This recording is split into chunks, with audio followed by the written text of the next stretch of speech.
Would you look at that? I'm late on the first stream back. I don't think anybody's really surprised by this, but that's fine.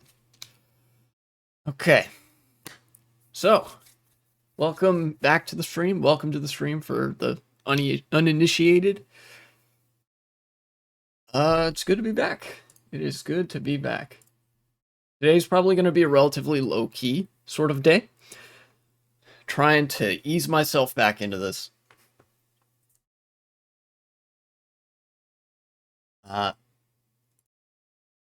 And what better way to start off the year than with some Mario Kart? Especially since last year I've finally put myself in the right space to really not take this game seriously or anything. Ooh, and it seems that there's an update. Let me actually go and look real quick while this is getting warmed up at the CTGP update page.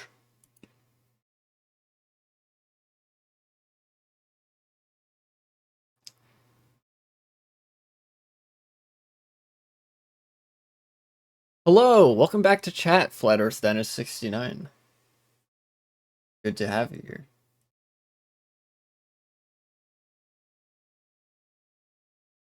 Castle in the sky. Oh, okay. This stuff happened while I was not streaming. Okay.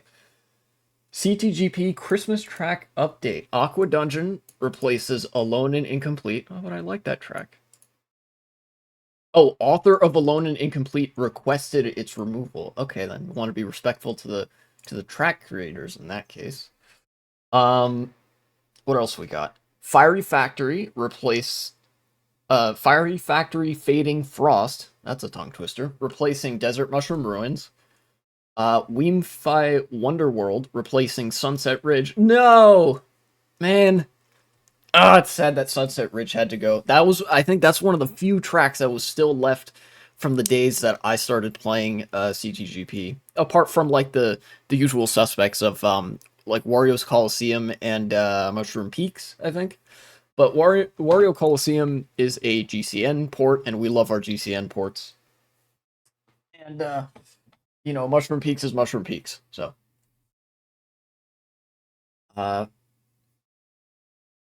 new track, Bowser Jr.'s Crafty Castle, replacing Gallant Grotto.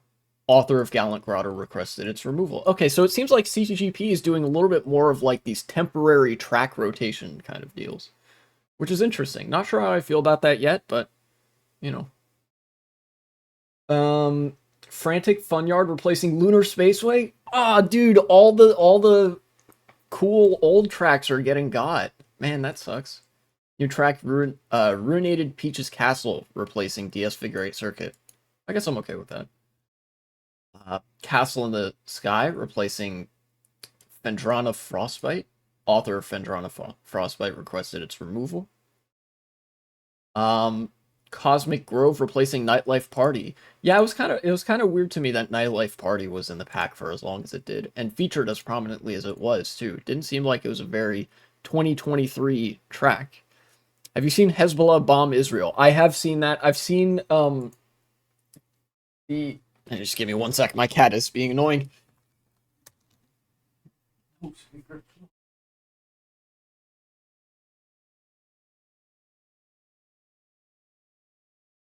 me 1 second. I will be right back.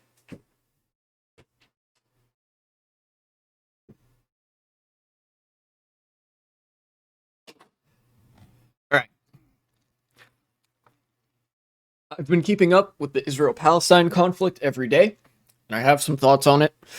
I think the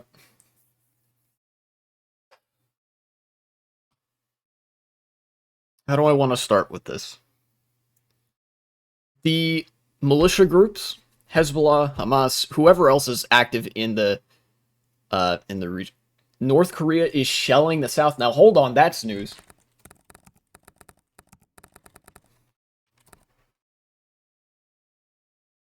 Oh my god. Okay, can whatever it is with Israel and Palestine. That's nothing new. We already knew what was happening over there. That's more of the same. This is big stuff. Let's go to NPR. National Public Radio. South Korea says the North has again fired artillery shells near their sea border. North Korea conducted a new round of artillery drills near the disputed sea boundary with South Korea. Uh, a day after the North's similar exercises prompted South Korea to respond with its own firing drills in the same area. This could be bad. Let's see. There's been some diplomatic posturing, it seems. South Korea has strongly urged North Korea to halt acts that heighten tensions. I think they did the same in 2010. Okay. So then this isn't exactly unprecedented, but it's been a while. 2010 is 14 years ago now. Okay, yeah, here, hold on. The Korea's poorly marked Western Sea boundary was a site for bloody naval skirmishes between the Koreas in 1999, 2002, and 2009. The North's alleged torpedoing of a South Korean warship killed 46 South Korean sailors in March 2010, and the North's artillery bombardment of Yeonpyeong Island killed 4 South Koreans in November 2010. So there have been incidents like this before. Let's see. Since 2022, North Korea has conducted more than 100 missile tests, many of them nuclear-capable weapons, targeting the U.S. mainland and South Korea. The U.S. and South Korea have responded by expanding their military training, with North Korea calls an invasion rehearsal. Man, is this just what politics in East Asia is going to look like now? I fucking hate this, dude. So, okay. This ties into some other thoughts I have that vaguely relate to Israel-Palestine. But, I can talk briefly about North Korea, South Korea, Taiwan, and China. That's, the geopolitical region that we're thinking of. Obviously, North Korea doesn't really have any countries that it considers friends, except for maybe Russia. They're kind of isolated on the global stage. China is right next to them, and they are lukewarm, I guess. They used up all the shells that didn't rot away now. They will have to wait another 10 years for the next attack. Yeah, I imagine, looking at it now, that is probably what's going on there. North Korea really likes to posture because they are a very, very nationalistic dictatorship. However much they, call themselves one thing or the other, they're just like every other dictatorship out there. It seems like the name of the game in East Asia right now is the countries that are aligned against American interests sort of posturing over disputed border territories and things like that. Really, what's been going on is that the war in Ukraine, from the shit they sell to Russia, can make all their defense budget. I wouldn't be surprised. Very, very militaristic tin pot dictatorships have a tendency to like playing with their shiny new military toys, or in North Korea's case, not so new and not so shiny.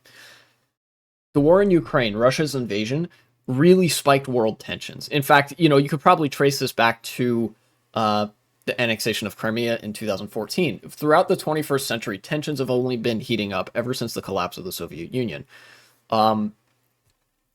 It seems like the 2020s might be in some ways a repeat of the 1920s, where world tensions reach an all-time high and political extremism basically has another heyday. And that's probably what's driving these moves in East Asia, both from North Korea and China, because not only do they have the resources to do this, but they also feel like they can kind of get away with it. If it weren't for the invasion of Ukraine and the war in Armenia, I believe, and the war in the Middle East, I think there would be a lot more attention on any individual isolated incident of military posturing, and there would be more inertia to stop countries from doing things like this. USA does the same things. I have relatives that are in demining squad serving in Ukraine. They said a fourth of the stuff the USA sends explodes. Yeah, of course, the USA is no stranger to military posturing. That's actually the big subject that I wanted to talk about, right? Geopolitics right now has the United States at the top, and the United States has been engaging in a lot of military posturing and brinksmanship and that kind of diplomacy. The big stick diplomacy, where most of what we do on the international stage even though, like, yeah, we do some foreign aid in the background and whatever, most of what the United States does involves talking heads at the UN and boots on the ground, or like munitions being sold to certain groups or countries, right? In the case of Ukraine, I'm inclined to agree with selling arms to them and things like that, because they're being invaded, and specifically they asked for arms to be sold to them and things like that. But military brinksmanship and the military industrial complex as our primary method of imperialism on the world stage has not been working out for us. I don't know if you've noticed this, but like, you think about the US's support for Israel in the Middle East. What has that gotten us? A big fat goose egg. Absolutely nothing. Israel has been like extremely belligerent towards its neighbors ever since 1948. In 1967 there was that war. There were about half a dozen wars between 1948 and now. And it seems like in that area, like, Israel has been almost exclusively a detriment to American interests in the Middle East, aside from a spot for us to put a military base. Great, cool. Similar story of the United States failing with Iraq and Afghanistan. Now, it's not the same thing as Israel because they're not our allies, but these are both countries that we invaded in the early 2000s. And, as is the case with, any invasion ever, a lot of things went wrong.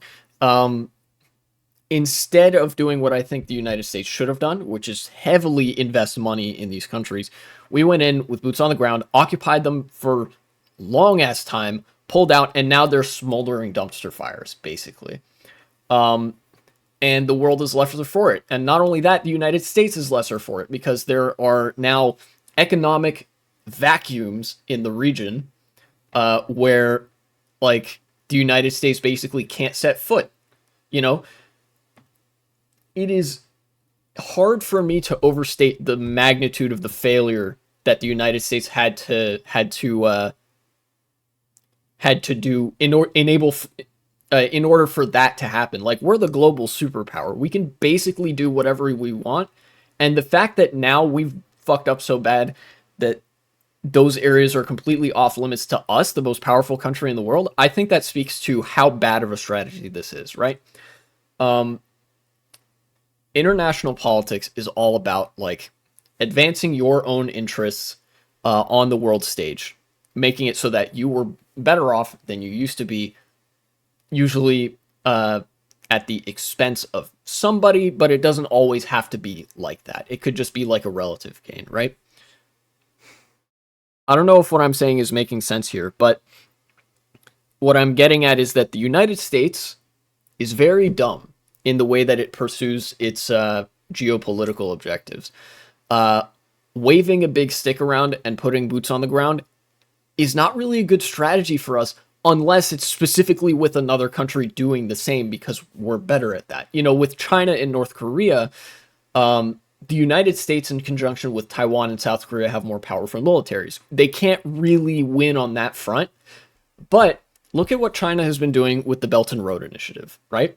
China has been investing a lot of money, building a lot of infrastructure, and establishing normalized trade relations with countries that it wants to eventually add into its sphere of influence, even if those countries are more so on friendly terms with the United States and would therefore not be as friendly to China. This has gotten them massive gains in the past 10 to 20 years, where the United States, it's got to be said, hasn't been adding that much to the global economy in terms of, like, investment and whatnot. Usually what we'll do is, we have US aid, we have the IMF and the World Bank are, like, loosely affiliated with us, as well as other Western states, but comparing the investment that the United States does versus what China does, the United States attaches so many strings, and we're not focusing on that hard enough. And because the United States is unwilling to commit, I think, to trade as, like, the new method of imperialism, we're kind of like losing out on opportunities that could have otherwise been massively capitalized upon. Like, imagine if Iraq and Afghanistan, instead of being the recipient of U.S. invasion, were the recipient of U.S. investment for 20 years. We poured literal trillions of dollars into those countries just in the form of invasion. What if we did that in the form of investment and rebuilding civil society in those countries so that at the end of the road, they could be functioning democracies with positive ties to us? Not only would that have made America in its self-interested stature better off, it would have made the world better off, it would have made Afghanistan better off, it would have made Iraq better off. Anyways, Russia's former ambassador to NATO and Deputy Prime Minister Dmitry Rogozin said that we need to build a corridor to Kaliningrad. That's fun. I mean, that was the whole invest in China so they become democracy thing. Yeah, so, wait. Invest in China so they become democracy.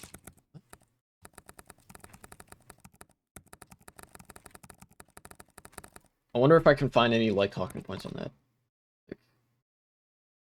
That was a thing. Huh. If that's like a... That's why USA sent all their factories there. Oh no, the United States has no interest in democracy happening in China. That's not why the US sent all their factories there. The reason the United States outsources a bunch of factory jobs and shit to China is because China's labor regulations are way more loose than anything that we have here. Don't get me wrong, labor standards are bad in the United States, but it does not fucking compare to how bad China is. The propaganda was that capitalism will make them democratic. Oh, okay, yeah. Yeah, I don't doubt that that was being circulated a bunch. Yeah, like producing shit in China by way of like basically slavery, like child slavery, whatever, sweatshop production and whatever, and then having it packaged and shipped here is cheaper than if we produced it here, because here we have more labor standards than China has to such an extent that like, you know, we lose out on that money, right? That's why if you buy American or whatever, it's more expensive. But the flip side of that is that the products are typically better quality because fewer corners are being cut and whatever. That's part of how, you know, you get more profit as you cut corners. Yeah. You know, a similar propaganda line existed in the 1990s and early 2000s with Russia, and that didn't work either. The shock doctrine, or not shock doctrine, shock therapy, economic shock therapy was like a massive failure. When the United States basically said, okay, we're going to shatter the state infrastructure in Russia and we're going to just privatize all of these industries. And Russia basically like was irreparably damaged by that. Their economy wasn't in a great spot before, but it was almost irreparable afterwards. Capitalism is making China richer but not democratic. Yeah, capitalism is inherently undemocratic. As far back as the 1990s. Old ass article though, yeah, 10 years, but I mean, it's useful. It's useful to see what the United States strategy is if they're writing about this. Washington thought trade and investment eventually would make China more democratic. In the past couple of years, though, the Communist Party doubled down on repression at home and become more aggressive overseas. This is this an opinion piece? I can't tell what's an opinion piece, what's a news article, whatever.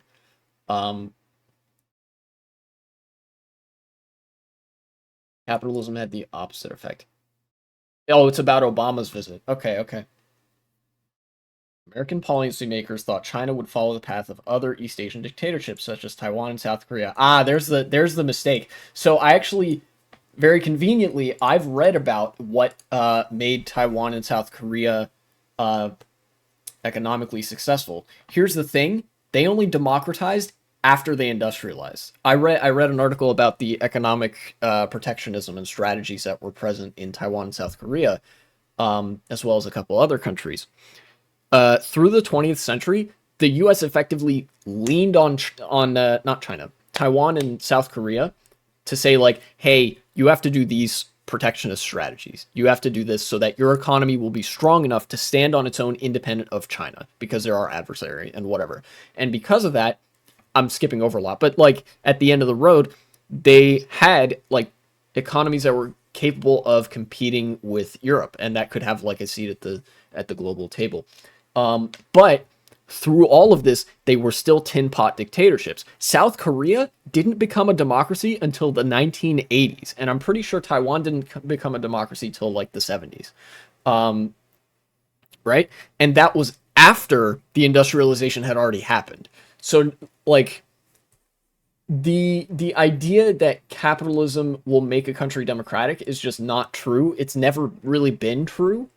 And there's no real data to support this. What made Taiwan and South Korea democratic, first of all, was mass movements at home, because the repression tends to do that over the long run. But also, I think U.S. pressure. The United States did put pressure for them to not just liberalize in their economy, but like liberalize in other areas as well, and to sort of like, I don't know, go easy on certain pro-America movements or whatever.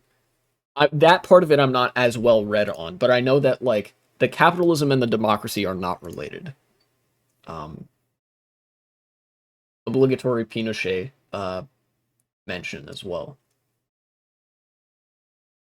But we don't really have any of that kind of leverage over China. The leverage we have over China is much more undirected, right? Because like China's a global creditor, America's a global debtor. We owe them a lot of money. In fact, we owe them so much money that like if we defaulted on our loans, their economy would shit itself instantly, you know? But that's our relationship with every country. The Rogozhin thing basically called for the invasion of my country, which is very fun. Oh yeah, wow. Putin and the Russian government is calling for the invasion of their neighbors. What a fucking surprise.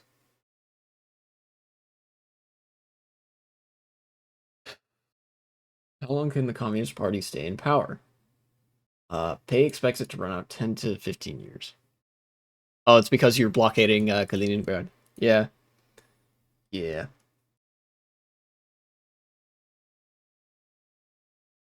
All they want to do is benefit personally from their relationship with the system. So over the long run, the system will go bankrupt.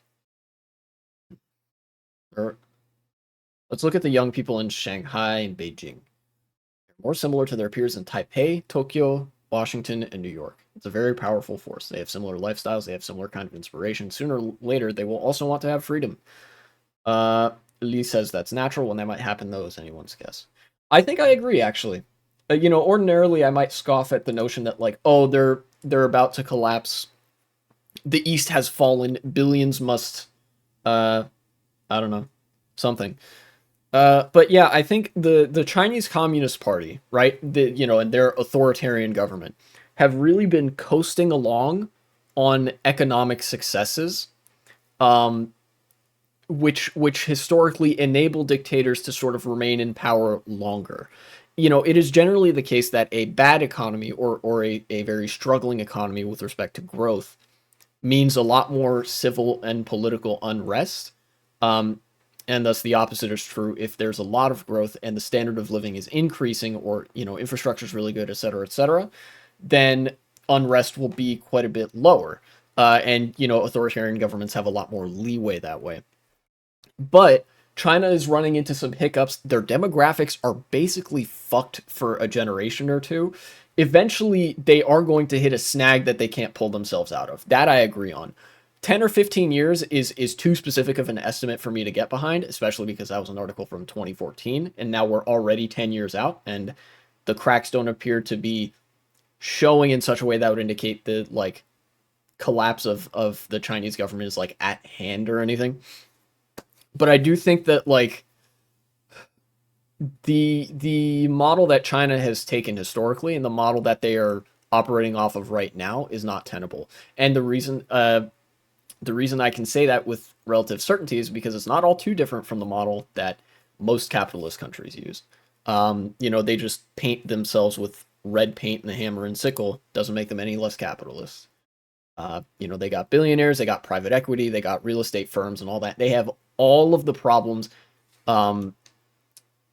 that are present in Western economies. But because of their like Belt and Road Initiative, because of the returns on investments they're making there, and the massive growth that they're still kind of coasting on from the late 20th century, and that they're probably not done with yet. You know, they can afford to stall out those problems for a while. They can kind of kick the can down the road. Um, but generally, the prediction is correct that eventually you can't kick the can down the road anymore. But I don't know when that's going to be. Anyway, that's been 25 minutes of me sitting on the CGGP loading screen. Empire time? Oh yeah. Dude, I really fucking wish. Okay. I don't like imperialism as a, you know, in concept. I really don't like it, but that's the world we live in right now, and right now there are two countries realistically that you could say are realistic contenders for the global hegemon, and that's America and China. Russia is falling off hard. You know, they are they have a military, but not much else. Their economy isn't great. They can't do much in that respect. Between the US and China, as far as like how authoritarian each country is, I prefer America to that. But the problem is that America is, like I said earlier, really dumb about engaging in imperialism. All countries should submit to Lithuania to make a bipolar world to fight USA.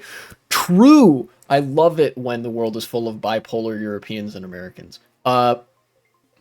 Yes. But anyways, I think if the United States realistically, if we want to do our imperialism and also make everybody's life better in the world, including especially ours as, you know, the imperial power, we just need to fucking Belt and Road Initiative the whole world. You know, China's doing the Belt and Road Initiative in like along the old Silk Road trade lines and stuff like that. What if the United States just muscled into that market and was like, hey, what if we just did that, but everywhere? You know? Invest it, yes, in Africa also. You know, invest in Africa, invest in Europe, invest in Asia, invest in South America, invest in other countries in North America, like Central America and all that. China would not stand a chance because their economy, while it is strong, it's not as strong as ours. The West has to invest in Africa. I think I agree. It's the next China. Oh yeah, absolutely. Dude, there is so much wealth and potential in Africa. And you know who realized this? You know who recognized this? African leaders in the 20th century. You know, that was a big subject of conversation at the in the African Union in the 1970s and 80s. In fact, this is the reason that Thomas Sankara, the leader, the former leader of Burkina Faso, got assassinated because he said, "Look, there's so much wealth in these countries. We need to all form a protectionist bloc and only trade with each other. If we shut the West out, it'll suck for a while, but we'll be able to economically develop on our own and form a bloc that can rival Europe and China."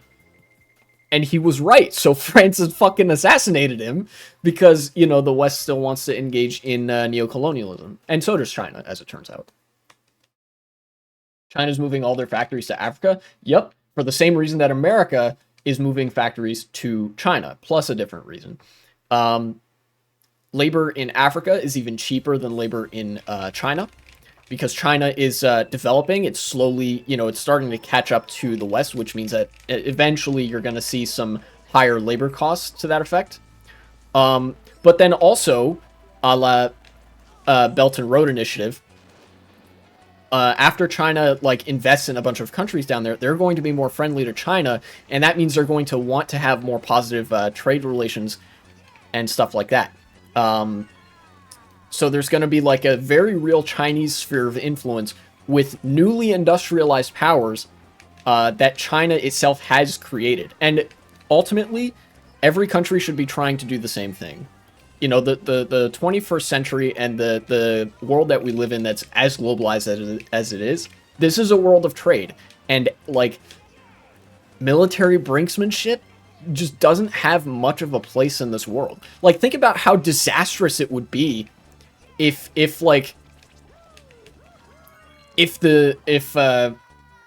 China invaded Taiwan. That single-handedly crashes the entire, like, computer chip and electronics market in the whole world. You know?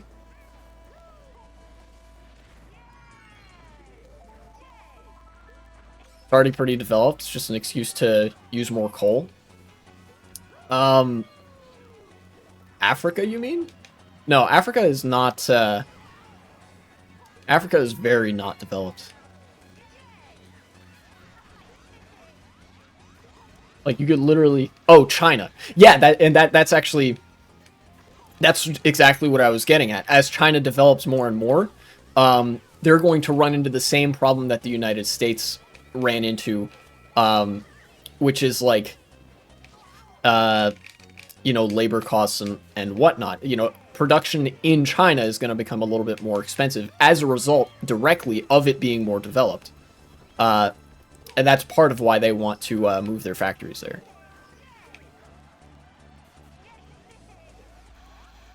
And then, of course, the other part being that, like, now all these countries will do trade with China, and as a result of that investment, there'll be way more economically powerful, things like that.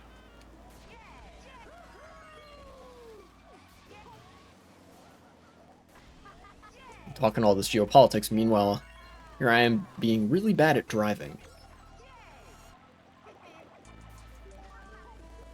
Oh.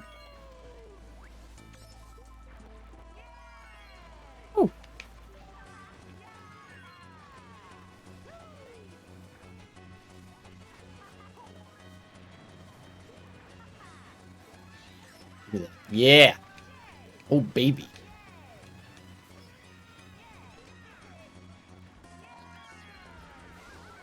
Ah. That was a smart shock. I think. Oh, no, wait. We're not at the shortcut yet. Okay.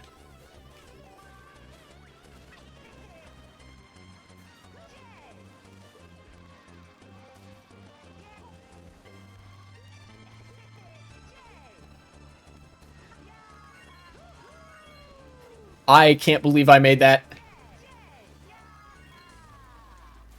I guess I kind of know how to do that shortcut now. Like, a little bit. Whew.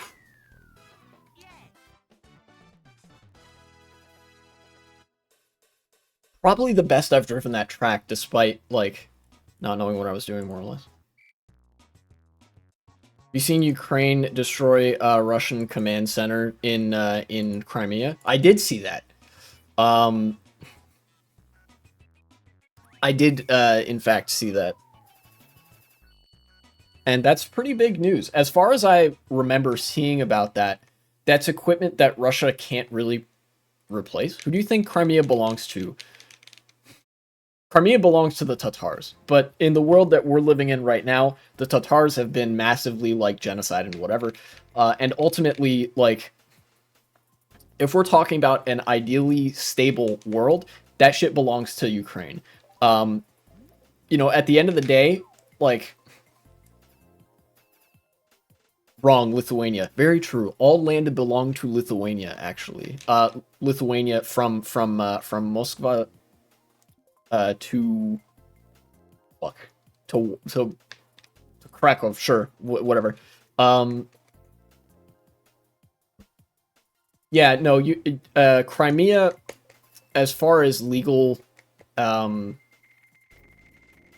I could say legal precedent, but also just geopolitical precedent goes, Crimea should be in Ukraine's hands, because if there's any world where you kind of Russia is able to keep Crimea and get some degree of recognition for controlling Crimea, then that effectively means that Russia has discovered a way to, like, make appeasement work and like to just go in, occupy territory, and, like, yoink, it's ours now, you know? And it, you know, if we've learned fucking anything from the 20th century, it's that, like, nuh-uh, you can't do that. You know, nor should you be able to. And, you know, like I said, ideally, Crimea would be in the hands of the Tatars.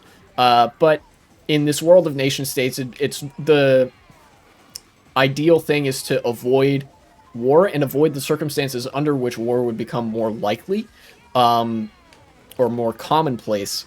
And those circumstances are ones where Crimea would remain in the hands of Ukraine, because you want as few violent exchanges of territory as possible.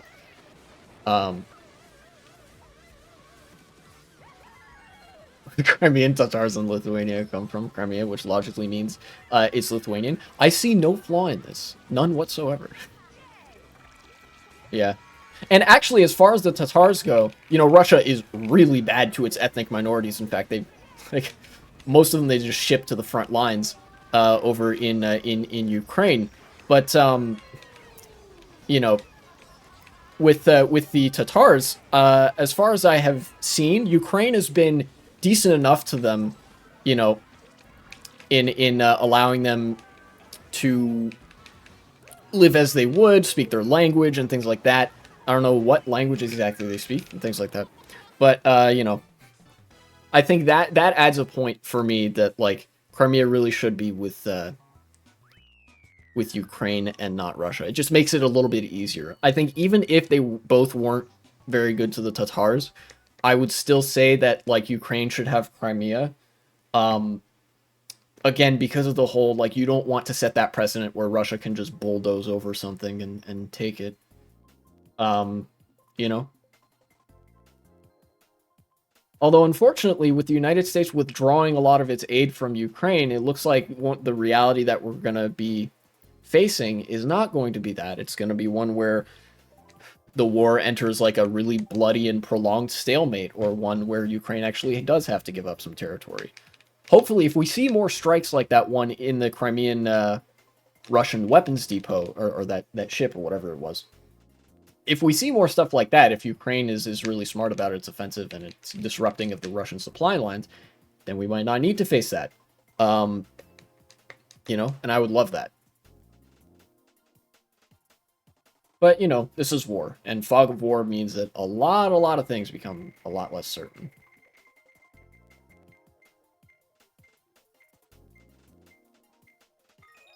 Dino Jungle.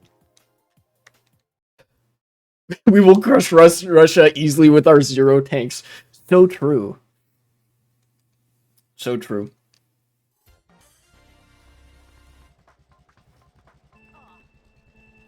Hey, you know, to the EU's credit, you know, Europe has been keeping up the aid for Ukraine, and I think that's great.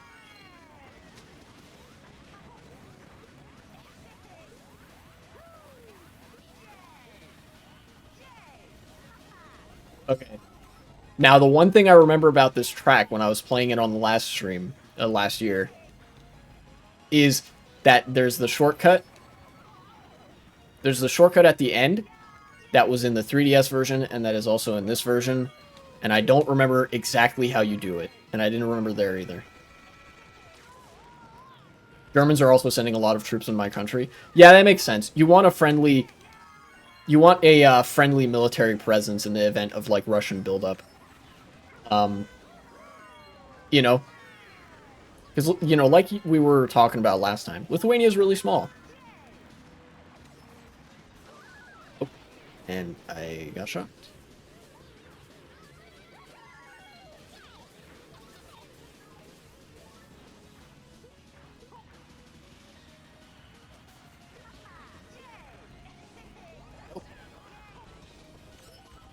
Somebody got owned by that red shell. That's kind of wild. Name the Russians. Yeah. Yeah, absolutely. You know, it's important to know that, like, the all of the blame is either on the Russians or whoever failed to, like, deter the Russians from doing something. We're so cool that Belarus has to steal our culture. Hey, now calm down. Everybody adopts literal cultural things from everybody. You know? You guys are right next door to each other. Makes sense.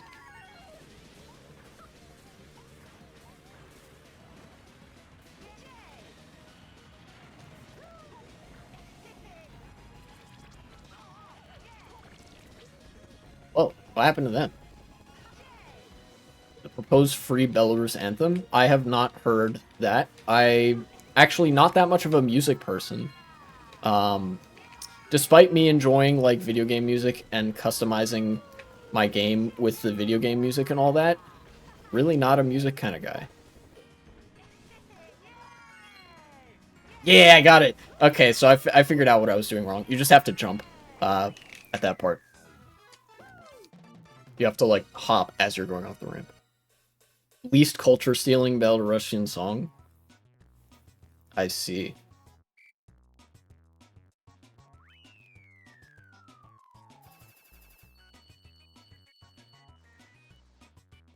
I drove really, really well that race. I'm proud of my performance there.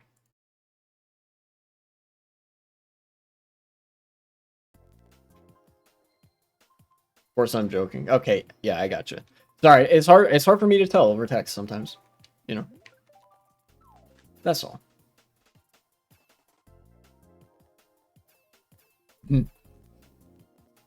Let's see. There's a lot of things that happen. Well, let's start with something nice, something good. So Mickey Mouse recently got added to the public domain. They live in our country, so of course they will use symbols of their rulers. Yeah, yeah, that's right. That tends to happen. Um, yeah, on January 1st, actually, it was not like every version of Mickey Mouse. It was just the Steamboat Willie Mickey Mouse design got added to the public domain. You know, Disney owned the copyright for that shit for way too fucking long. But thankfully now, everybody can like use Mickey Mouse and draw them in like however they like and stuff like that, and they won't get like sued for fucking copyright infringement or whatever, you know. Which I think is pretty cool. I love when there are intellectual properties in the public domain that people can just have fun with.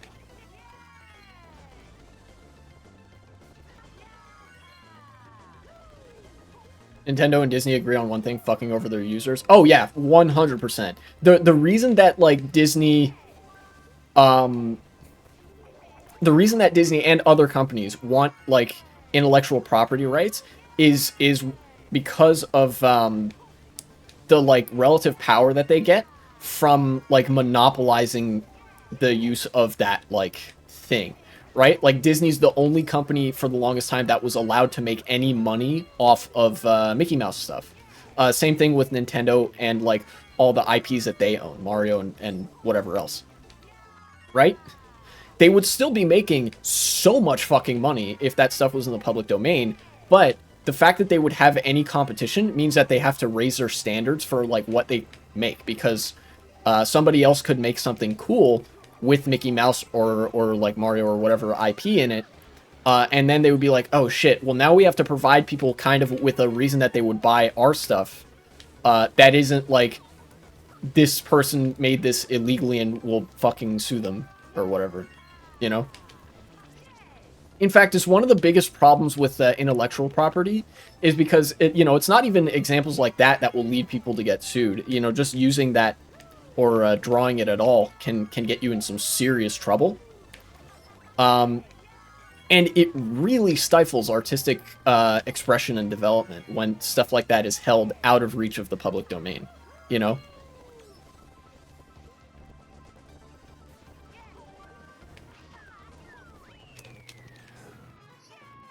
No one can touch their property. Yeah. And by that same token, that's part of why it's such a good thing now that at least one version of Mickey Mouse and Minnie Mouse as well is no longer the property of Disney. They can still make Mickey Mouse stuff, including with Mickey Mouse in that style, but nobody owns a copyright to it. It's public domain, which means anybody can make that stuff. You know, if I wanted to make a cool ass drawing of old school Mickey Mouse wearing a trench coat and a boat captain's hat, smoking a pipe or whatever, and sell it, I could do that with no legal consequences now. And that's great. Now, is there going to be shitty art that gets made of Mickey Mouse and like Minnie and whatever else? Undoubtedly, that's the case for anything that people have made art of, like at any time, any place. Disney NSFW on Twitter is gonna be wild. Oh, you bet it is. You better fucking believe it's gonna be wild. And honestly, I'm here for it. I've actually grown so much more of an appreciation for people that draw NSFW art online Not just because, you know, the obvious reasons, but also because, like, drawing NSFW art will get you, like, it kind of automatically bars you from certain venues of showcasing that art for some good reasons and some not so good reasons. And so I think it takes an additional level of dedication to make good art, not just something that is like enticing for its eroticism or whatever, but something that's genuinely good art that you could take the artist's eye to and be like, wow, I can really appreciate the technique they use to make this, I don't know, this character look distinct in this way, or to give this person like a personality, or to draw this in a way that I really haven't seen before, and things like that.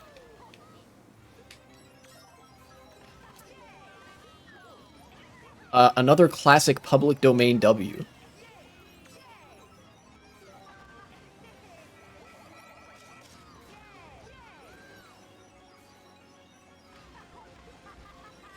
Oh no, I should get a box. Ah! I'm gonna get red shelled instantly, probably.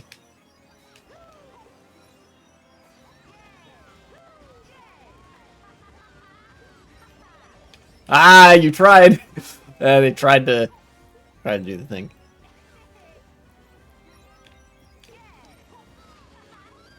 Oh boy, this section. Alright, everybody get ready.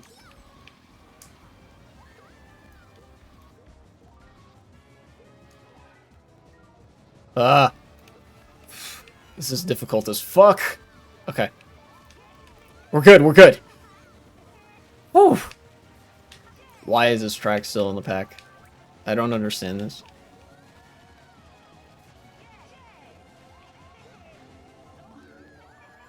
I want to go over here, right? I think you do. Yeah, that way you land on this thing. Cool.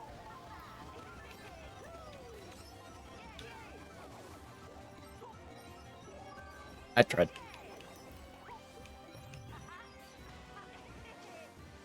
Oh, what is going on here?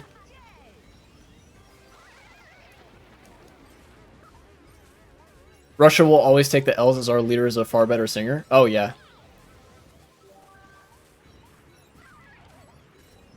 Absolutely. Russia definitely taken L's in the artistic department. That actually, that's a really common thread in a lot of fascist countries, is the discouragement of like subversive art and stuff like that. You know?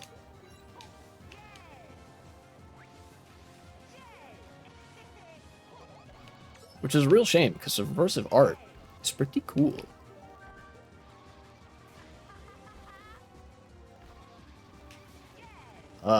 Okay. Okay, we're good. We're good.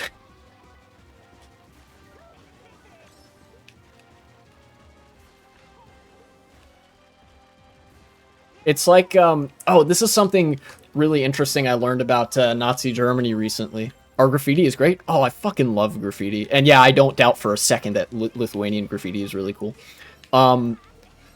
Nazi Germany, like, really heavily went after artists, especially because, you know, the massive overlap between people who are artists and do that for a living, and people who are politically on the left, you know? Or, like, at least are opposed to Nazis and stuff.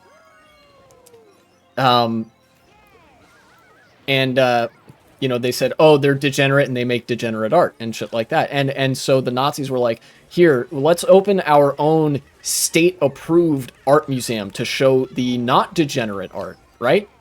And nobody fucking liked it.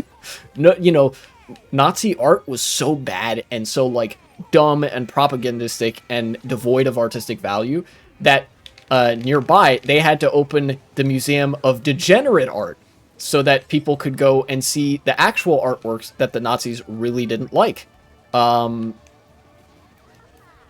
then that way there was still, like, they tried to do that so they could both maintain their control over artworks and then also, like, keep up the claim that, oh, you know, we are, our nation is one of art and shit like that.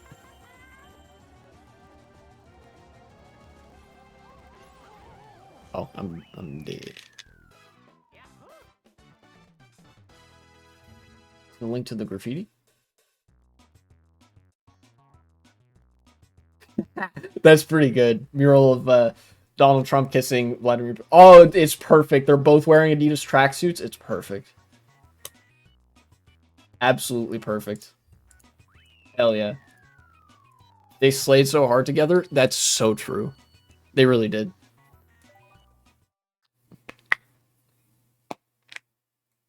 Whew.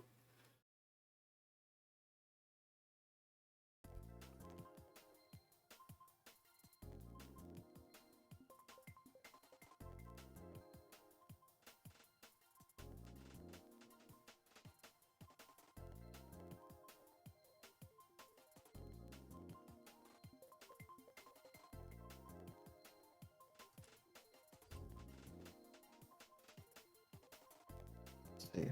What else do I want to move on to? Oh yeah, speaking of Donald Trump, there are a couple states in the United States that have actually removed Trump from the ballot.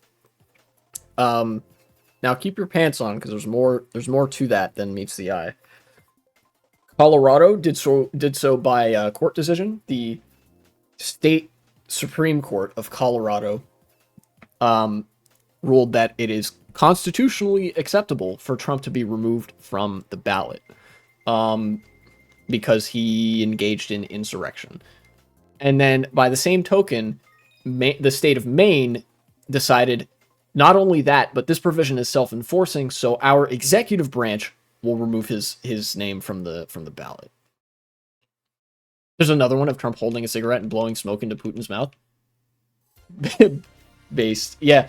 That seems like a cool mural. But yeah, it would be based were it not for the fucking National Supreme Court, which is going to hear this case at some point between now and election time in America. And they will almost certainly, like, without a doubt, just decide that actually Trump can be on the ballot and no, you can't remove him from the ballot and shit like that.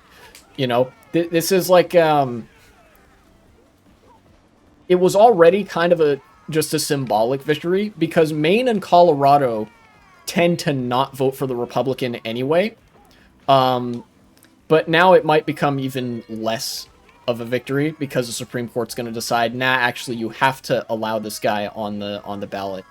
And you know, it's very doubtful that other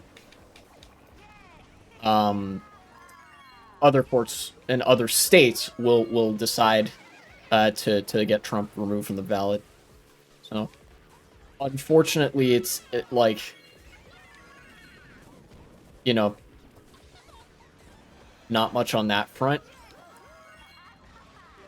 Ultimately, I attribute this to one of the many failures of the Democratic Party.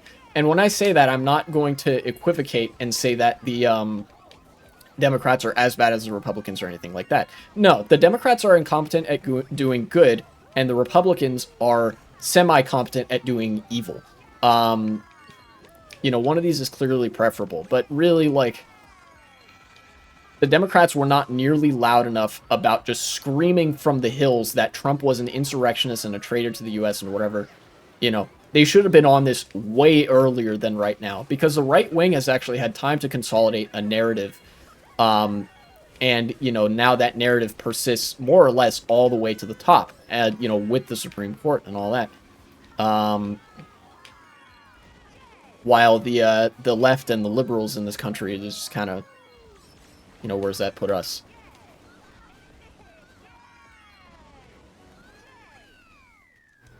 Kim is expanding artillery production preparation for war, apparently. I don't know how seriously to take that because, you know, like I mentioned, North Korea is really militaristic and belligerent. But if there's something about this that makes it different from, like, the other times that this has happened, then that, you know, that could be something and might be worrying. You know, like I said, with instability increasing on a global scale, a lot more things become possible that weren't either. Tanky goon material? Yeah, true. God, I hate tankies. I hate that tankies exist because they are such a fucking detriment to the left. Ugh. Tankies will fucking simp for Russia, which, like, I can't. I don't have the energy to go on a in like a fucking feverish rant against tankies right now. I think it's ought to suffice for me to say that like tankies are bad, and I will unironically, I will till my dying breath make the argument that if you are a liberal and self-identify as such, you are more of a socialist than somebody who identifies as a anybody in that tanky camp. Do you think Hassan is a tanky? Now I do. Nowadays I definitely think that. There was a time when you could have asked me this and I would have said no, because Hassan has been critical of China a while back. He's been critical of the former communist bloc countries, but now he's full blown China apologist, and like there's no getting around it. He's definitely a tanky. Um, you know, like his domestic advocacy for stuff. Like he'll talk positively about unions and stuff, and that's good. But like, for Christ's sake, man, he's doing that same thing that every tanky does, which is he's first of all tying the legacy of socialist movements to the fucking long dead and long defunct, long failed states that bear the name of socialists, like very vaguely. And then he's also assuming that when, a state says that, oh, we're socialists or we're communists, then that actually means that they're socialists or communists,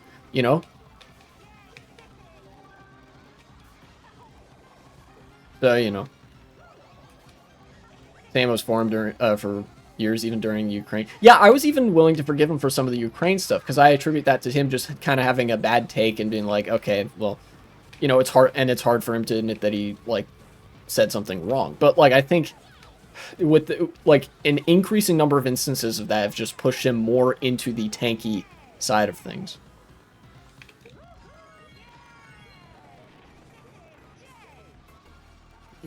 Benefit of the doubt. When he reacted to real life lore and boy, it made insane bad faith arguments to defend China. That's when I gave up on him. Yeah, I think I pretty much gave up on Hassan when a lot of his content revolved around like defending China and saying America bad. Because like, at that point, like, what are you really contributing to the left?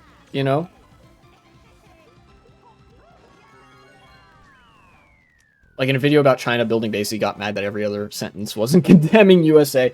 Yeah, no, it's how the mighty have fallen, I guess.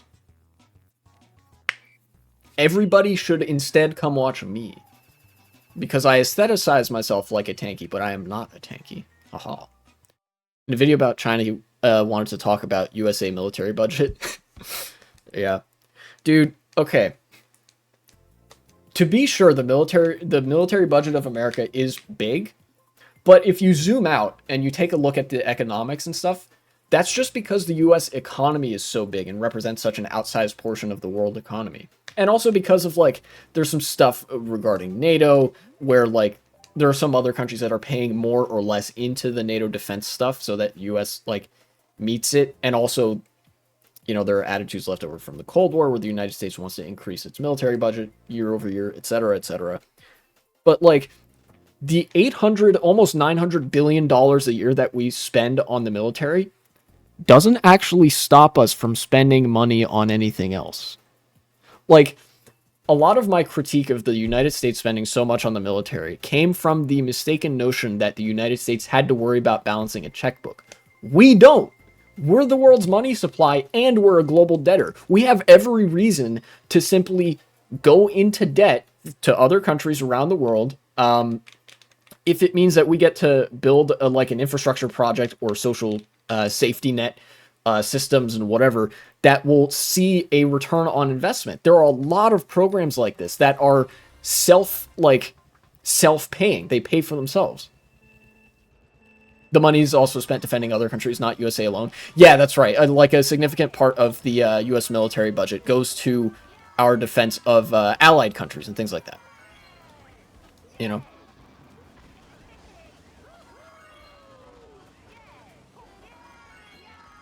So, like, as an issue in and unto itself, I'm kind of over the whole, like, US military budget thing. But as it relates to other issues, I'm still kind of interested in it because it's like, oh, well, you know, you can't argue that we don't have the money for X when we do this with the military, you know, because I believe we have the money for all of that, you know.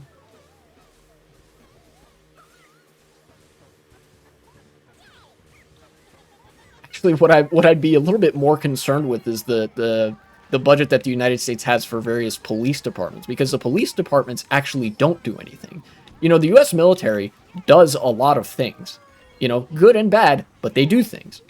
Uh, the U.S. like the U.S. doesn't have a national police force. We have like very decentralized policing, but a lot of police departments don't do anything, you know? And when they do something, it's usually like harassing a driver who's an ethnic minority, or like, I don't know, beating people up or shooting somebody.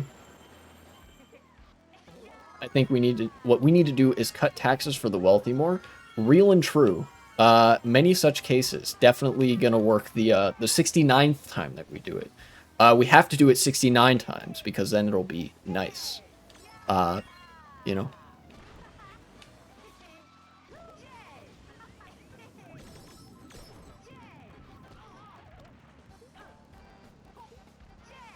I want that a billionaire would have to pay the same tax as a single mother with 4 children. Well, wish granted, because billionaires in the United States already pay negative tax money. Like, I'm not even joking. A lot of you know, like billion-dollar companies and also billionaires, they get fucking tax refunds at the end of the year, and a lot of their shit is just not taxable. So sometimes as a percentage, in fact, quite oftentimes as a percentage, and sometimes even as a dollar amount, just a like raw number, they pay less in taxes than a single mom with 4 kids. And that single mom with 4 kids probably isn't paying any money in taxes, because it is still the case, as fucked up as the tax system is in the United States, it is still the case that if you are poor enough, that you know, you do get a tax refund at the end of the year. Greedy government stealing from starving billionaires. So true, bestie. I've always said this.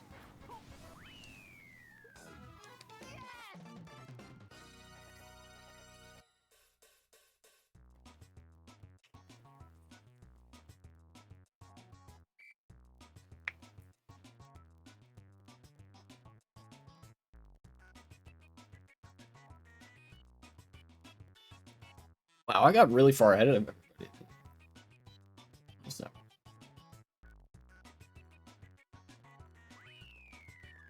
Lithuania has 1 billionaire? Well, hey, that makes the revolution pretty easy, huh? You just got to expropriate the one guy, and then, you know, I don't know how many millionaires Lithuania has, but like, you know, Lithuania only has like 2 million people, right? Yeah. 1 billionaire. We got 3 more new ones. Oh no, 3 more billionaires? That's not good.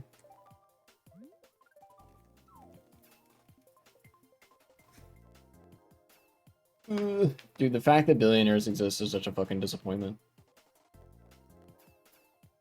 It's honestly, it's a pretty big argument against capitalism that a billionaire exists, right? Because capitalism, the the the ideal arguments in favor for capitalism all I like revolve around the individual freedom and responsibility and whatever. Do you know NordVPN and Surfshark? They like sponsor every YouTuber. I do know about them. I probably don't want a sponsorship from them though, because I don't use them, and also I don't think VPNs are a great thing to use online. Lithuanian companies? Oh, that's cool. That's very cool. Um, yeah. It would come off as kind of disingenuous if I got like a sponsorship from them, because I don't use that. But that is cool. That VPN companies are based in Lithuania.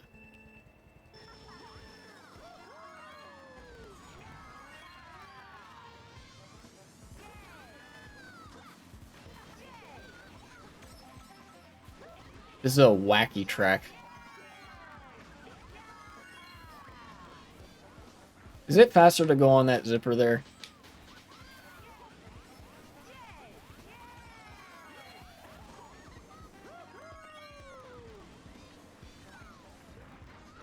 I'm focusing on driving a bit right now because I've never played this track before.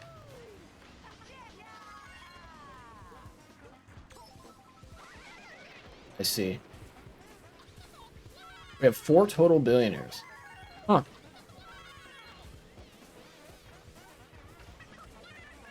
Oh, dude, that's a cool section. How did I live? I'm fucked. Okay.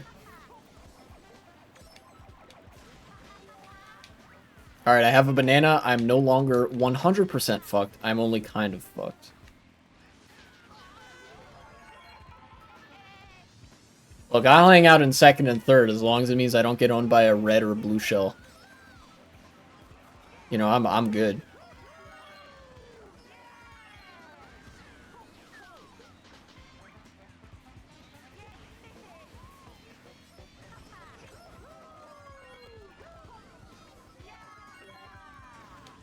Get this red shell out of here.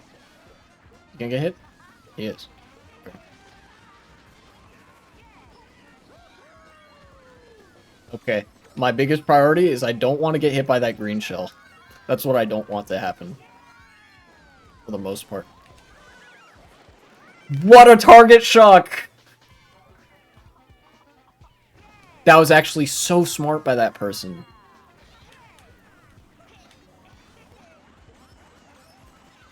Whoa, whoa, whoa, dude! Alright, I'm just using this. I can't be bothered to be careful with it.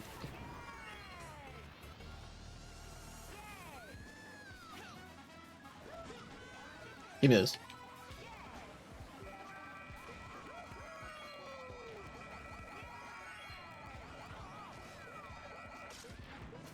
How did I avoid this? Hello? Oh my god. I'm driving. This is peak driving experience right now. Get ahead of those guys, please. Whew. Okay. Give me an item. I need an item.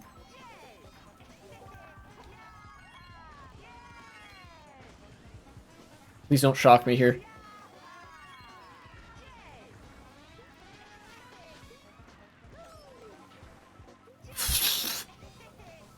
That actually kind of worked. Whoa, what happened to everybody behind me? Hello?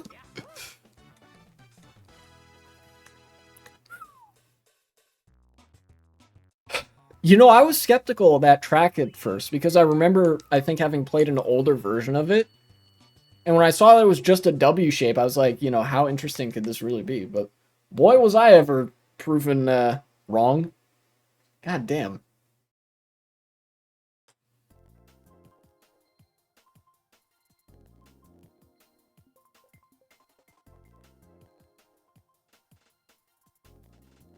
Yeah, there's one other thing I wanted to go.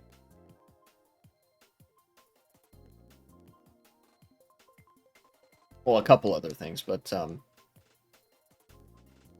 billionaires make up 10% of our GDP. Yeah, that sounds about right. Let me see. Lithuania GDP. 66.45 billion USD. But not bad. That's pretty good. You guys have grown since the 2008 crash. That's actually good. So then that would be 6.6, almost 7 billion between those billionaires. As far as net worth, yeah. Yeah, here's the thing about billionaires. This is something that some people might not immediately know, although I'm sure it becomes obvious, you know, when you get into the details. That's because the government closed many schools and hospitals. Oh, okay, then that's not as good. You know? You know what that is? It's like, that's another version of, like, kicking the can down the road. It's like, oh, we have economic growth, but how do we do it? By fucking gutting the public sector. This is the scourge that, like, every country dealt with in, the 1980s and 90s. And to a certain extent that they still deal with. We lost half of our population, too. Yikes. Kinda sucks. Lithuania is a country that I don't know that much about, and I would have to do some research on, but, you know. Until then, I guess I'll reserve too much comment on it. Where I did want to talk about those is billionaires and their wealth. Because, like, when you hear that somebody's a billionaire or even a millionaire, that doesn't mean that's how much money they have, right? Like, net worth is measured in like possessions, assets, portfolios, and things like that, right? So like if somebody's a billionaire, that wealth could be stored in a bunch of different things, like I don't know, their houses that they own, you know, their cars, their like fucking their furniture, even like all the fancy expensive clothes and shit that they wear, like what else? And their stocks, of course, that's the biggest one. Like the shares that they own in companies or you know, things like that. And that's like very different from having liquid cash on you, because like that wealth is much harder to tax, you know? Like having a really wealthy stock portfolio makes it harder for governments to tax you. Not impossible, mind you, not by any stretch. It's just a little bit more annoying than if you had money on you in the form of income. This is, in fact, that's why billionaires prefer to have that instead of income, because income can be taxed. A lot of the wealth that billionaires have is in the form of what's called like unrealized capital gains and like unrealized assets, which means that they have the stock, you know, maybe it's growing or whatever, but it's just sitting there and they haven't sold it, you know? So like say, you know, you're a billionaire and you have $100 million in stock, right? And that stock is like growing, you know? That growth, like your money increasing, doesn't get taxed until you try to take some of it out of that account. It's like a what is it, capital gains tax or something like that. It gets very complicated very quick, but ultimately, I just want to what I wanted to hone in on is that like billionaires and their wealth is not in the form of money. It's like in the form of assets and ownership of things. This has a map of population change 1996 2020 by region in Lithuania. Oh my god. Jesus. Minus 30 something percent, minus 40%, minus 19, 20%, and then like only 2 or 3 areas where population actually increased. That is unfortunate. Yeah, keep in mind in 2020 we had many migrants from Ukraine. Yeah. And you know, that's actually the population thing. Like I know a lot of the post-Soviet states experienced this, but this is something that a lot of like very wealthy countries are going to have to contend with as well at some point, and some of them are contending with right now.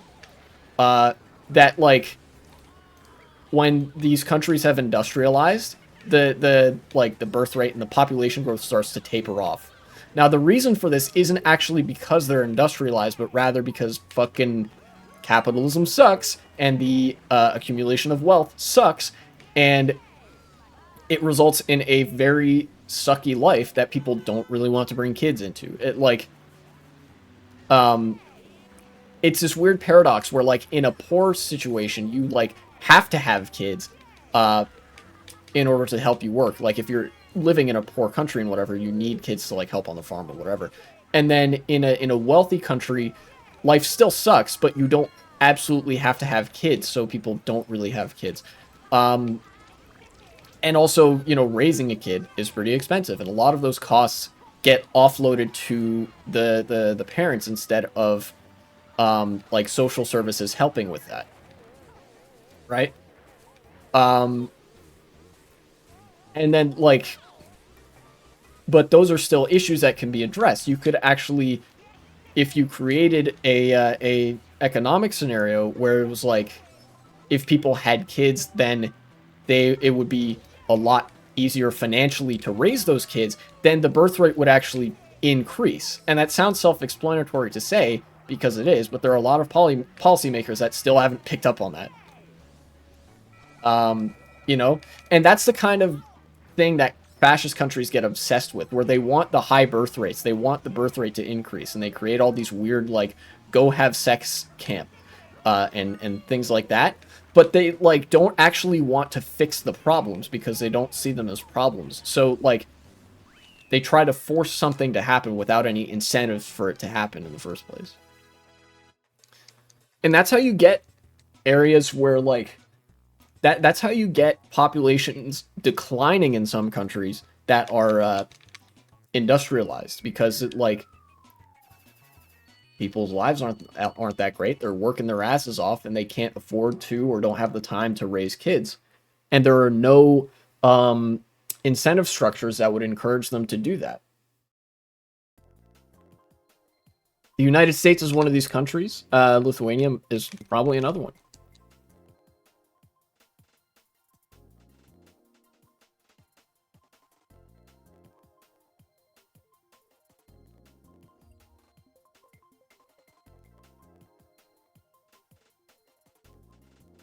So, you know, if you like high birth rates, consider social democracy and maybe also socialism and things like that. A strong social state, we're also very economically uneven here, like a lot of income inequality. Yes, that is also something that creates antisocial tendencies. In fact, a lot of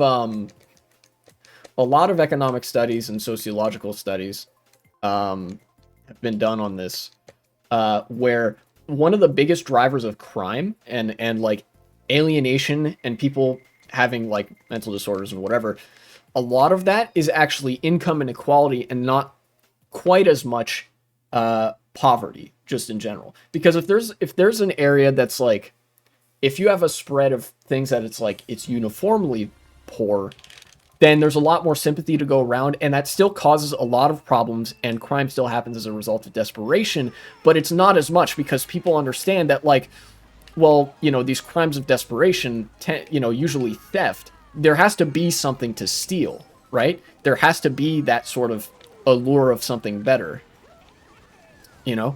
And income equality is like that.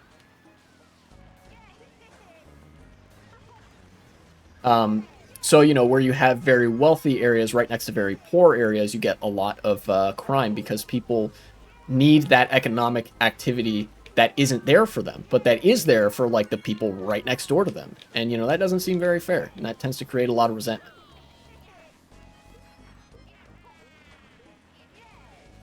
Tease block. That's a cool shortcut.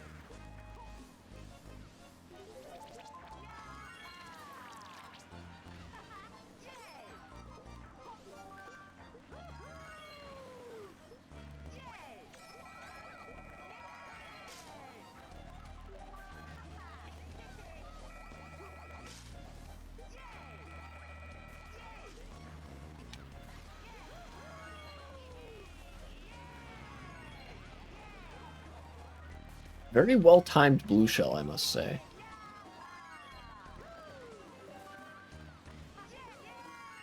Whoa, I got a high trick off that. Didn't want that.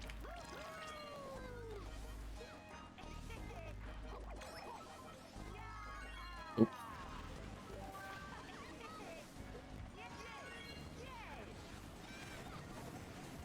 I see. You can have first. I don't want to get blue shelled.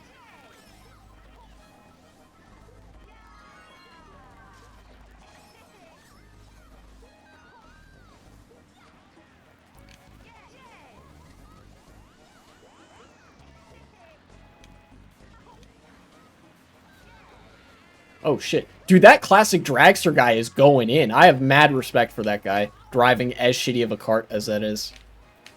That was also a very well-placed green shell. Ooh, I like this.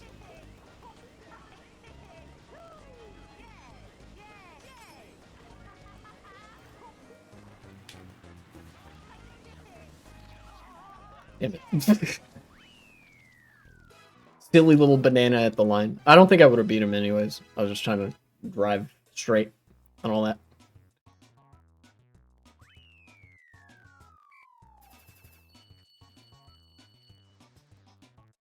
Okay.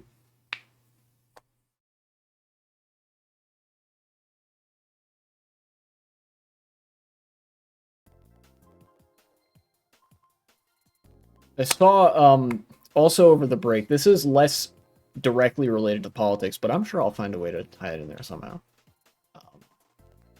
Oh, okay. Just go to the regional situation on Wikipedia. It shows how bad it is. Economy of Lithuania. Okay. Let's see, what do we got here? The unemployment average gross salary. Gross salary. Average net salary.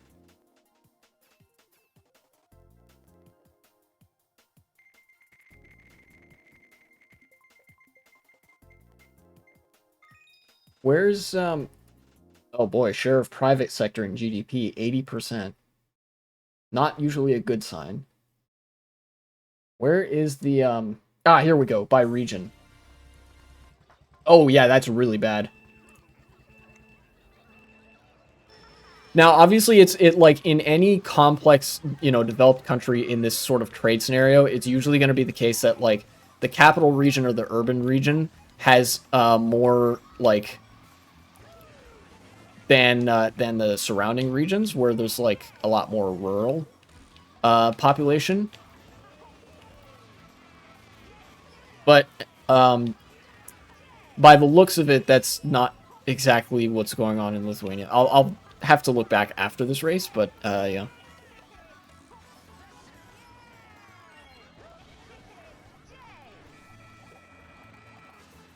Ooh.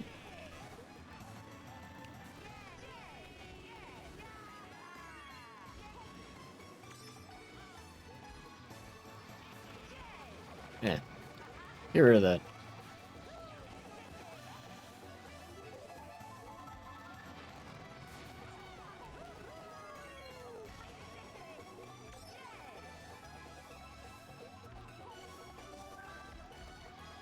Cool. The region has our capital, Vilnius. Yeah, I know. I know. Vilnius is the capital of Lithuania.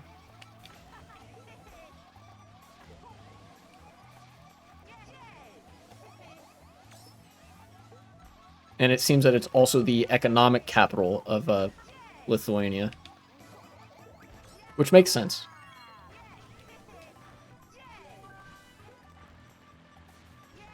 You go to home prices at one city has double the home price of the second most expensive region. Yeah, that's pretty bad. That is really bad, and I would say that's pretty indicative of severe income inequality. If you can believe it, we have an even worse situation in the United States. In very rural areas, or actually, not even rural areas, in a lot of urban areas, rent can exceed, like, 6,000 a month. Like, rent gets super expensive, or like maybe 4,000 a month if we're talking like reasonable apartment that isn't like luxurious but also not cramped. And then in like suburban regions or whatever,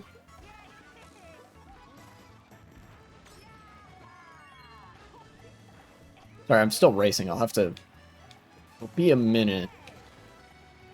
Need 150,000 Vilnius. That's actually not bad considering what housing prices are in the United States. I'll let slip the situation in my region after this race is done. There we go. You also earn more. That's true. That's true. Not enough though. So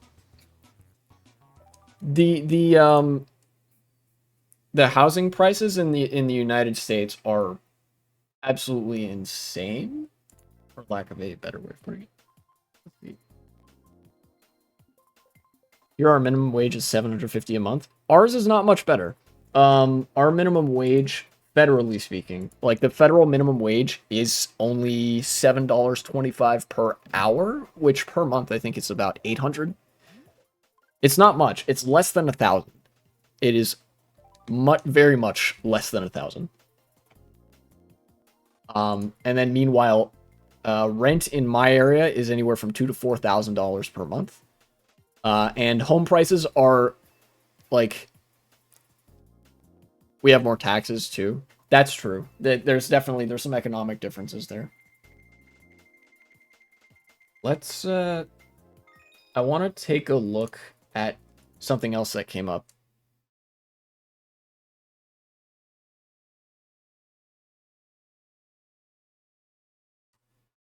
Here. Say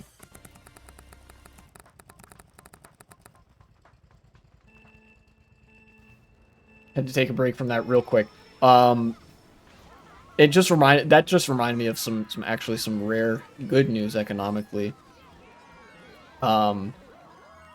Which is that the U.S. actually increased minimum wages in a lot of states this year, or rather, the states did. You know, the way that the United States works, each state is kind of like its own country with its own policy making.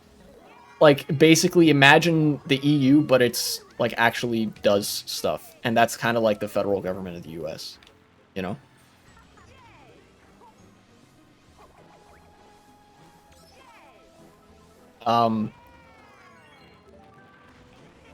The federal law in the United States is that the minimum wage has to be at least, I think it would be about $800 per month. That's what $7.25 roughly comes out to. But a lot of states go beyond that. That's just the number that you're not allowed to go under.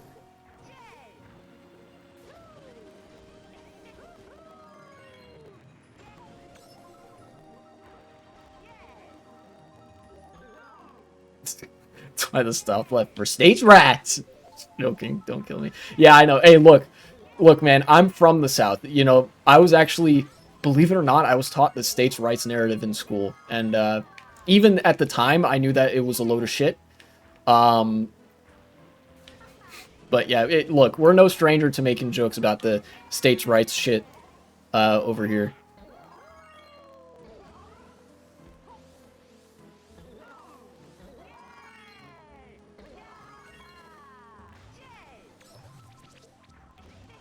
You can't keep getting away with this. Guy who races Mushroom Peaks and actually knows the route.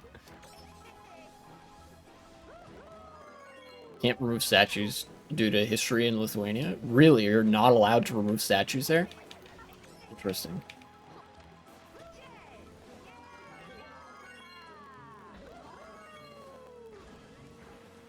You know, a lot of the statues of like Confederate generals and leaders and stuff only came after the Civil War. Took off the stars from World War II because of communism and like what the Soviet Union. That makes sense. Look, you know, we do it all the time to fight communism. Yeah, look, for countries in Eastern Europe, I am sympathetic to the whole like removing the statues of Lenin and all that, because like the Soviet Union wasn't great. You know, it wasn't great for Russians, but it was especially not good for other countries in the Union that were not Russia. You know, Baltics and Ukraine being pretty top of that list. Our communists are pretty homophobic and racist. Yeah, that about checks out for people who call themselves communists. That's kind of, you know, I've decided lately to like ditch the label of communist unless we get really into philosophical discussions about it and stuff, because like all the people who call themselves that are basically just Nazguls. They're just Nazis that really like hammers and sickles, you know? Like, come on, dude. Like the whole thing about like why I like the ideas of socialism is because I like democracy. But a lot of tankies, a lot of people who call themselves communists don't like democracy and they don't like ethnic minorities. It's like, well then what the fuck?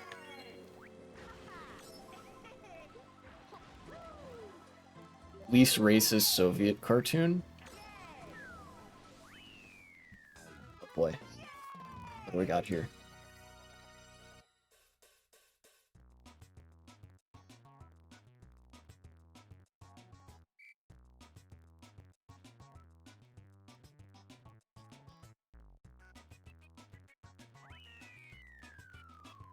Uh,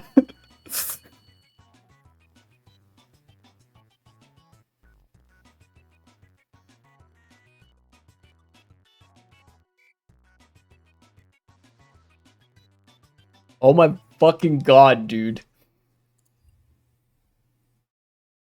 Yeah, wow. Just a bit of magic, huh? Yeah, no. I'm good, thanks. Let me take a look at the other thing I was gonna look at. Here, hold on. Ah, yes, Axios. Here we go. Some good news coming out of the US. The minimum wage is going up in 22 states on January 1st. That's right. In 22 states this year already, the minimum wage has increased, sometimes drastically. In 13 of these states, wages are going up because they're indexed to inflation, including California, Ohio, and South Dakota. Which is very cool. Oh,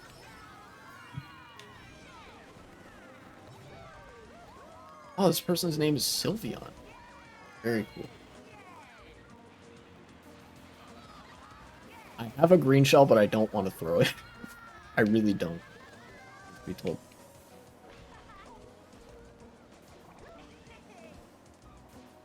Cool. If I'm not mistaken, you might be supposed to like wait till a little bit later to do that shortcut, but eh.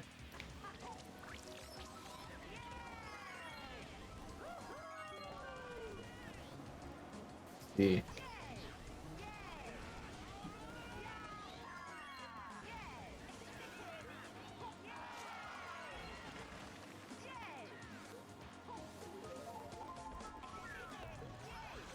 Oh shit! Future me, clip that.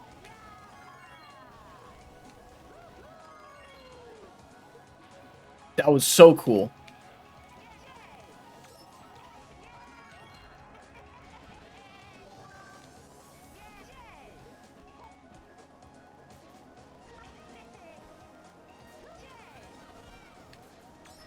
What a what a snipe.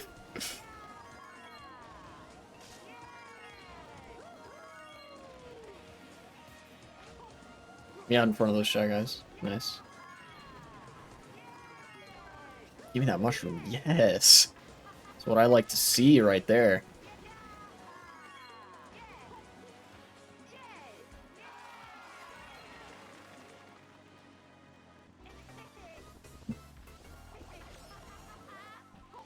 I missed the trick.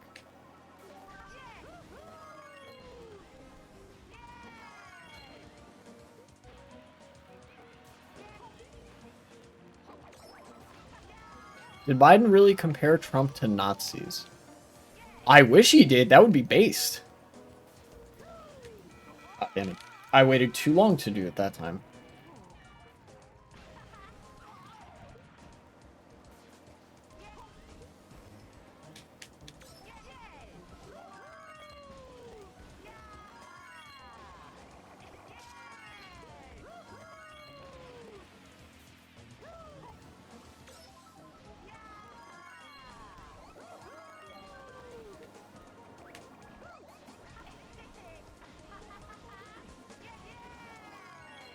Said he's a threat to democracy and reminds him of Nazi Germany. That's based if true. Although with like how Biden has been acting recently with respect to Israel, I don't think he has a leg to stand on when he makes those criticisms because Israel's been acting in very Nazi-esque ways. Either way, he's still correct to say that if he said that. Biden says he reminds him of Nazi Germany. He actually remembers. True. That's true. We always have fucking liches running in politics all the time. Let me see if I can get more details on these minimum wage increase.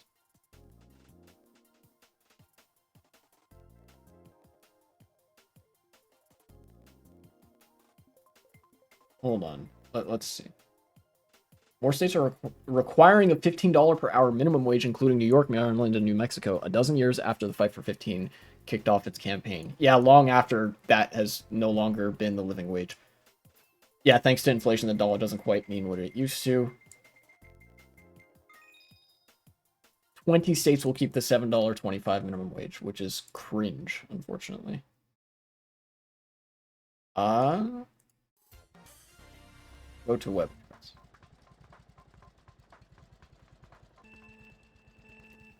Yeah, okay, so he did do that, which is great, and that's based. But, you know, again, unfortunately does not have a leg to stand on there.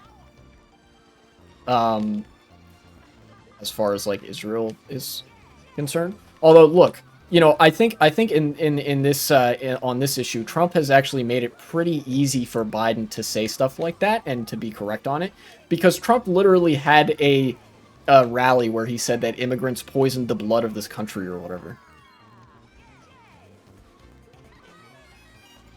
Poors need less money, billionaires starve every day while they live it up. That's true. Dude, it's so fucking bizarre to me that, like, a lot of the attacks of, like, the neoliberal days, like Reagan, Clinton, and whatever, they would attack poor people as for some, like, somehow being rich. Like, oh, no, you see, poor people are the real rich people, and that's why we should be stripping their social safety benefits instead of going after billionaires, because they're the real poor people and shit like that. It's so weird. And what's more, it's even weirder that somebody looked at that and actually bought it and was like, yeah, okay, checks out. Like, I almost can't get over that.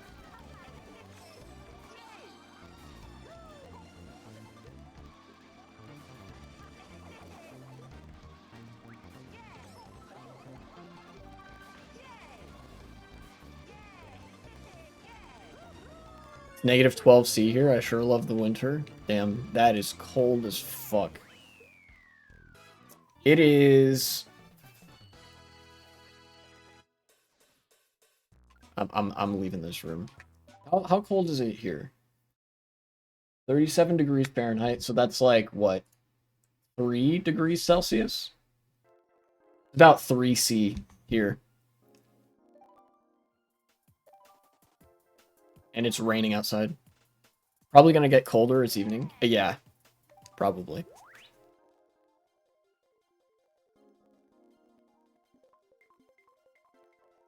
Let's see. It looks like here the temperature is gonna stay about the same in my region.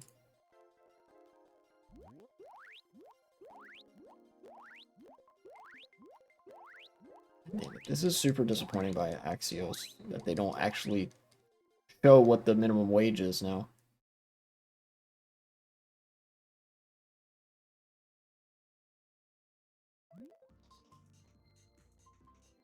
Minimum wage by state updates for 2024, maybe?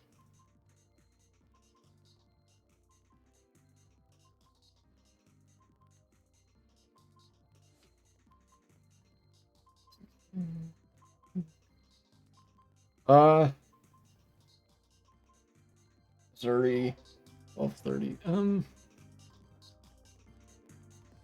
Damn it, I wish it would... I wish, our GDP per capita is 24K, but that's mostly Vilnius. Yeah. Yeah, that sucks. Like, GDP per capita is an average, which means it's going to be kind of misleading as a statistic.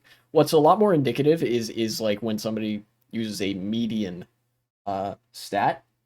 That's a little bit more indicative of how the middle of the road is. But GDP per capita is a really unreliable measure of the standard of living person to person, because, you know, like you said, it gets skewed by a wealthy region. It can even get skewed by a wealthy person, and like that's it, you know. Like, if you removed all the billionaires from the United States, the GDP per capita drops massively. We're the same as Saudi Arabia? What? Oh, and a GDP per capita. Yeah. Well, Saudi Arabia is one of the oil-producing states, and they have a lot of, like, super wealthy business tycoons in that country, so...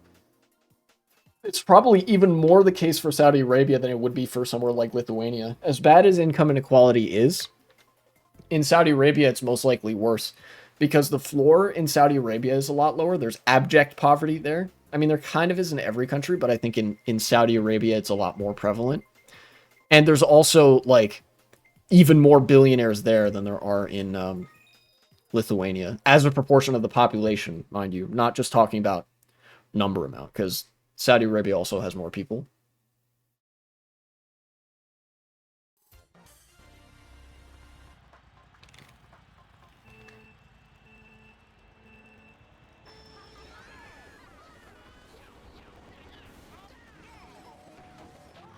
I didn't get an item. This could pose a problem. We'll see.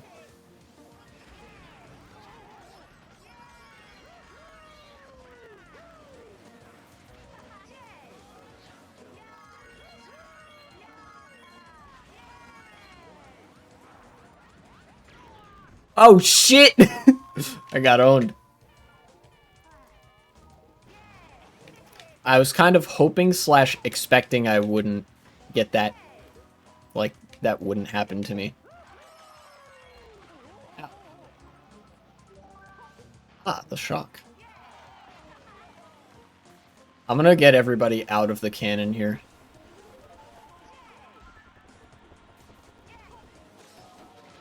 There we go. I don't think anybody dodged, which is good for me.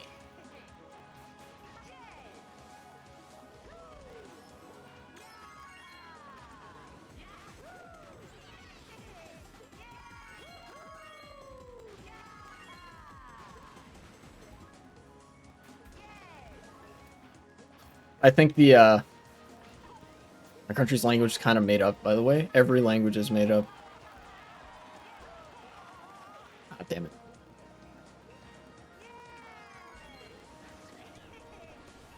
Isn't Lithuanian the language that's like has a lot of really long sounding vowels and sounds and stuff? Like people do memes about that, I'm pretty sure.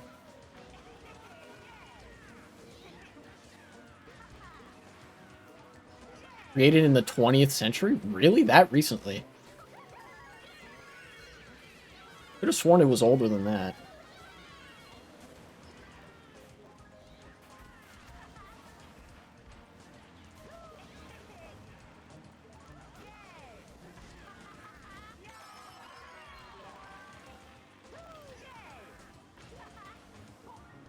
Second. Nice.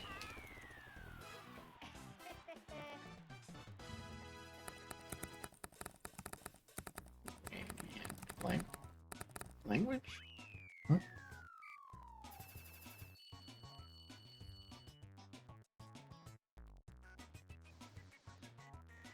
We have a lot of dialects, and our Bendrakalbe was created in the 20th century so we could talk to each other.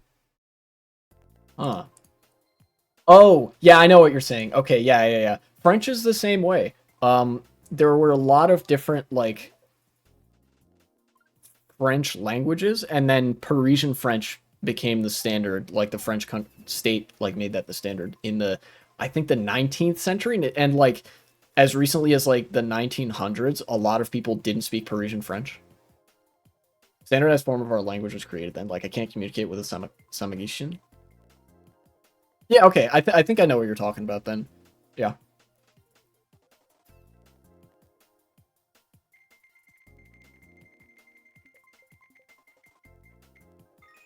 Some linguists even call it a separate language. Yeah, I wouldn't be surprised. You know, the line between languages is very blurry. You know, it's hard to draw that line because like a lot of it rests on mutual intelligibility. Right? Can two people speaking those languages understand each other if they are both speaking their respective language? But then like, you know, then it comes down to like individual words and stuff like that. And, you know, there's a lot of linguistic debate over that. The size of the army? What is the, like the amount of people that speak that language?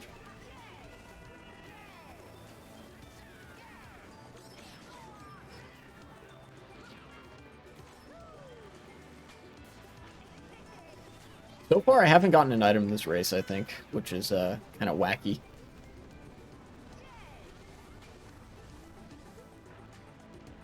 Oh, dialects within army or languages. That's true. I think that's definitely you could make that case.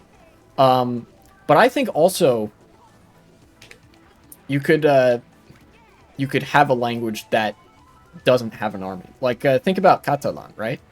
Catalan is a separate language from Spanish, but they don't have their own like army and stuff. Got him. Instantly. I'll just keep going with these 3 green shells. Fuck it.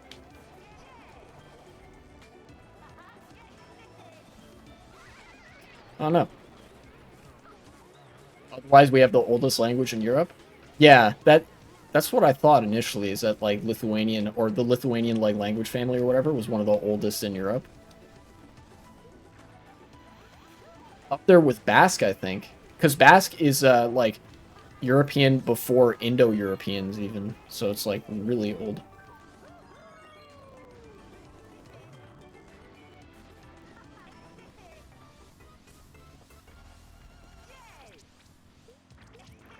It was standardized very late. Yeah, okay.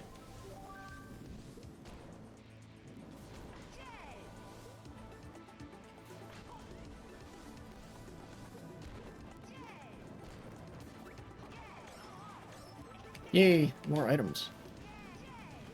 That mushroom is a trap.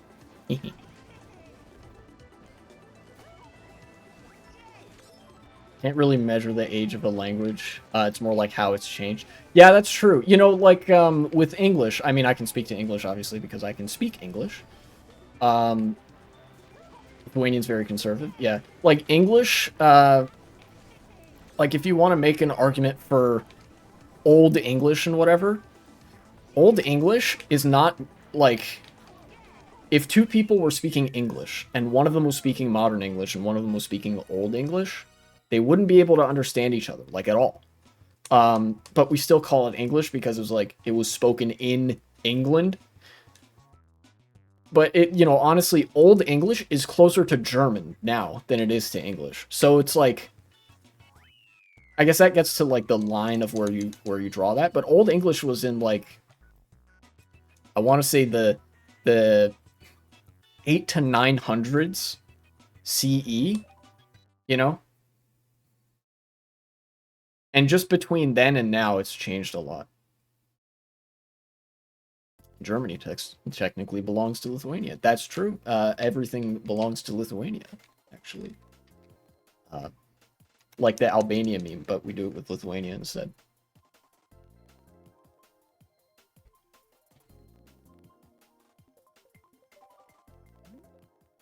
You know who formed Germany? Prussia. That's true. Yeah. The Prussia, or the, like, German Confederation, whatever. And Prussia used to be a subject state of the Polish-Lithuanian Commonwealth, I think. I'm remembering medieval history. Prussians were Baltic before the Germans did a little funny genocide meme. People love doing a funny little genocide meme. It's like one of society's favorite pastimes in history. It's fucked up.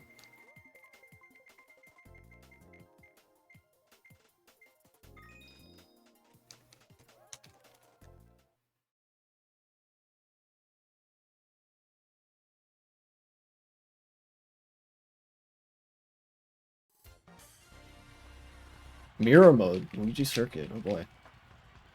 Technically, Germany is Baltic and belongs to Lithuania.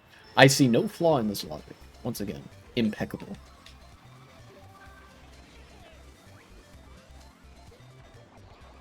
Oh, shit.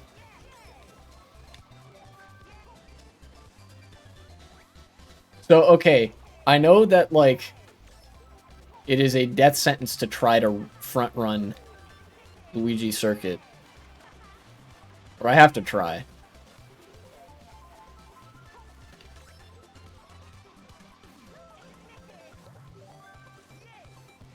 Oh no, I hit that Carter. Dang.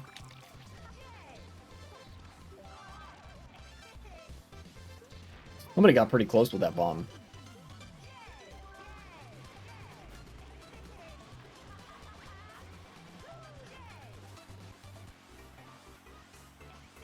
Am I just gonna front run Luigi Circuit and like get away with it?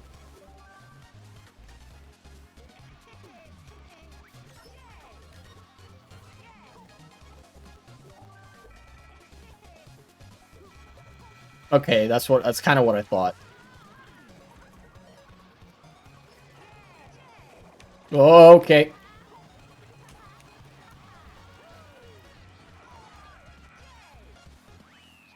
I mean, I kind of got away with it. I think English king descends from given a dynasty Lithuania, so we have claim to England too. By extension, USA, so you're welcome. We are very nice and won't invade you. Thank you, so nice. However, the word claim is doing quite a bit of legwork there. Average Luigi circuit rates.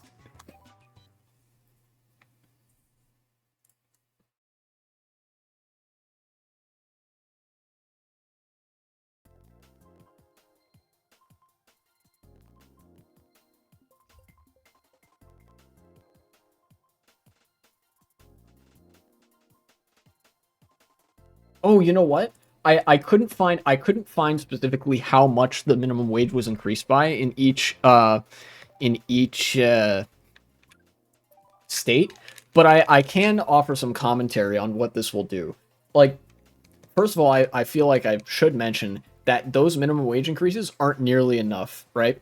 Because, you know, the minimum wage, I think the living wage now would be something like $22 per hour. I think you would have to be making at least $22 per hour in order to survive on your own. Um, Elizabeth II was a 20th generation descendant of Gediminus. Huh. That long, huh? Um, but even though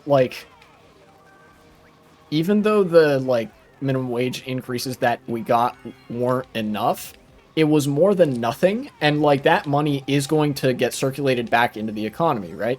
Because like billionaires, like I mentioned with billionaires, like their wealth being in the form of assets, they don't spend money. Billionaires are a net drain on the economy because all they do with the like wealth that they have is just sit on it, right? They don't do anything productive.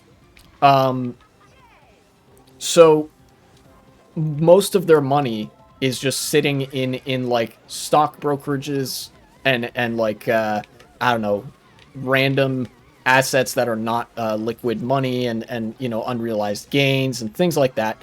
Um, Meanwhile, if you took that money that's sitting there and you transferred it to the people that work below them in the form of wages, then that money will go into the economy because people who earn a very meager income need to spend that money on, well, their expenses and bills and stuff. But then also, like, if somebody's wages get increased and they're like not a billionaire, they're just, you know, regular wage or salary worker, then that means that they have more disposable income. That means they can spend it on things that they would like to spend it on.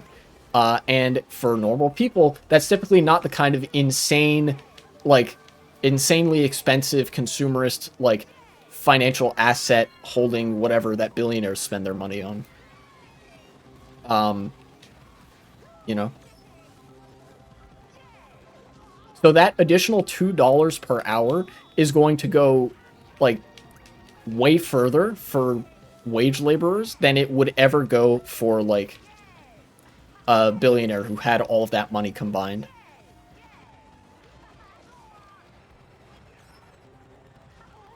Normies should be happy we don't charge them for water,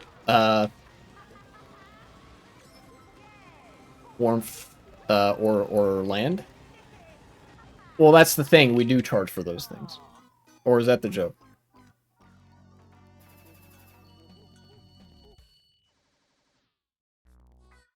Do one more race. Like literally every month in the United States, you have to pay your water bill, you have to pay your heating bill, you have to pay um rent or mortgage or whatever.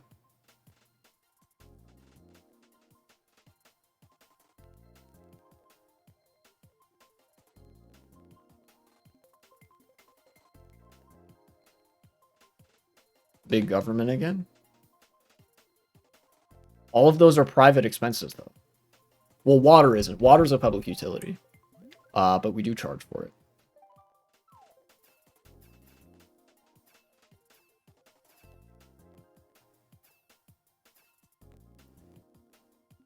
Yeah, I was joking. Okay, yeah.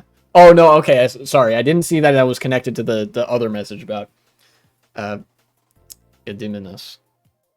The greatest diplomats in European history tricked all of Europe. Heating is public, though? No, in the United States, actually, it isn't. Heating, HVAC, heating is not public. It is privatized. You have to call a private company for that.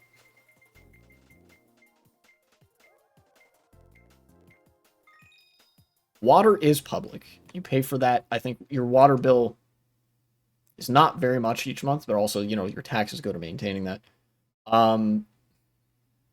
Food is privately owned and distributed. That's not public either.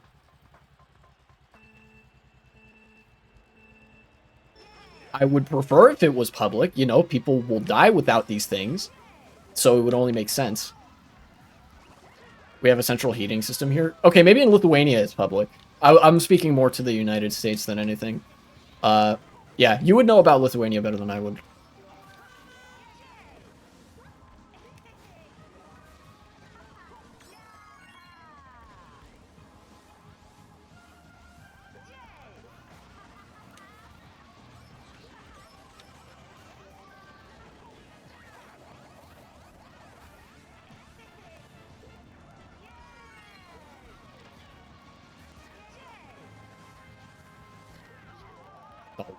I knew he was going to throw that.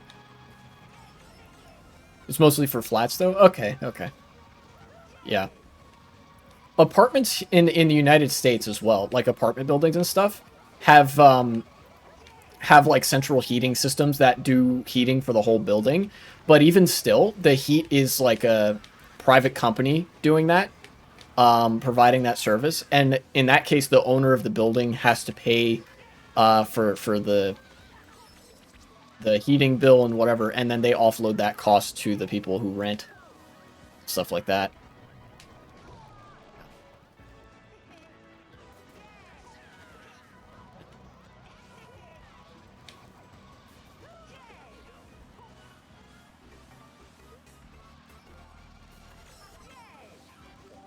Ooh, 3 mushrooms. I don't know if I'm going to get anything better in 6th place.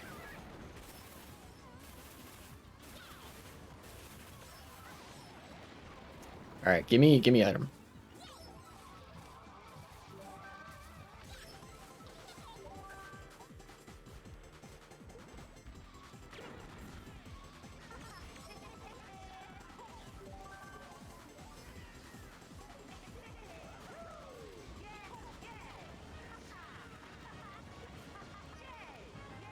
If I really hustle.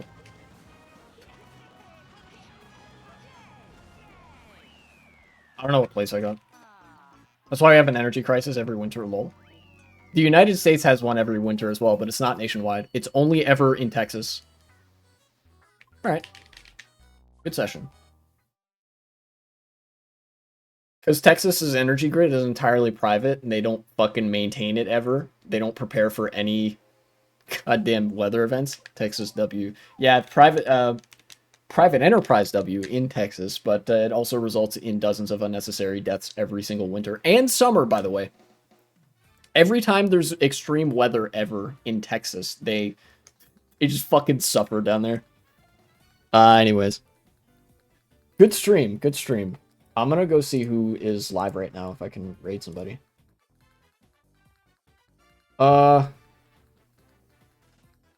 Ooh. Simple Flips is live. Prices increase as everyone used energy. Yeah, that's true. That's an issue that comes with countries that rely a lot on heating for the winter, like to get through it. And Lithuania is definitely a lot colder than a lot of places in the U.S. So. Anyways, I think I'm gonna raid Simple Flips. I hope you enjoy watching some nice, good Lethal Company. Raid Simple Flips. Nice evening. Thank you, you too. Wait. Flesh. Raid simple lips. There we go. Raid has been created. I will be back on Monday to do more streaming and stuff. Bye.